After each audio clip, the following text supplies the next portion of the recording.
আসসালামু আলাইকুম। জাতীয় বিশ্ববিদ্যালয়ের যারা অনার্স প্রথম বর্ষ এবং দ্বিতীয় বর্ষ রয়েছে তাদের নতুন সিলেবাসের পরিবর্তন করেছে।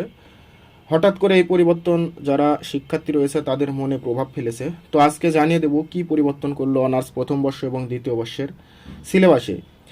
তার আগে এই চ্যানেলে যারা নতুন শিক্ষার্থী এই ভিডিওটি দেখছেন সকলকে অনুরোধ জানাচ্ছি আপনারা চ্যানেলটি সাবস্ক্রাইব করে রাখুন। তার কারণ এই চ্যানেলে জাতীয় বিশ্ববিদ্যালয়ের সকল update, notice, suggestion, class update দেওয়া হয়। তো আপনারা চ্যানেলটি সাবস্ক্রাইব করে রাখুন। চলুন মূল ভিডিওতে যাই।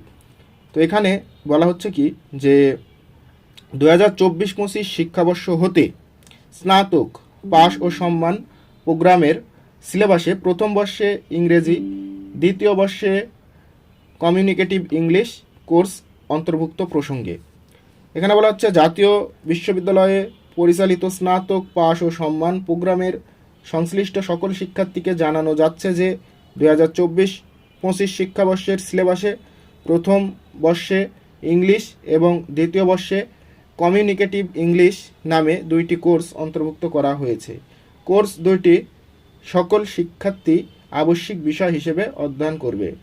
তো তোমরা দেখতেই পাচ্ছ যে অনার্স প্রথম বর্ষে এবং দ্বিতীয় বর্ষে ইংলিশ যে সাবজেক্ট দুইটা কোর্স অন্তর্ভুক্ত করেছে এবং এই দুইটাই বাধ্যতামূলক করে দিয়েছে। একটা সময় ছিল জাতীয় বিশ্ববিদ্যালয় অনার্স প্রথম বর্ষে মাত্র 6টি সাবজেক্ট পড়েই পরীক্ষা দেওয়া যেত, কিন্তু এখন নতুন নিয়ম, নতুন সিলেবাস করার কারণে তোমাদেরকে 9টি সাবজেক্ট পড়ে পরীক্ষা দিতে হবে। এটা অনেক টাফ, তার কারণ চাপ হয়ে যায় অনেক বেশি। তো তোমাদের জন্য শুভকামনা রইল, তোমরা ভালোভাবে পড়াশোনা করো এবং চ্যানেলটি সাবস্ক্রাইব করে রাখো জাতীয় বিশ্ববিদ্যালয়ের সকল আপডেট কারেন্ট তথ্য পাওয়ার জন্য। সকলকে ধন্যবাদ। আসসালামু আলাইকুম।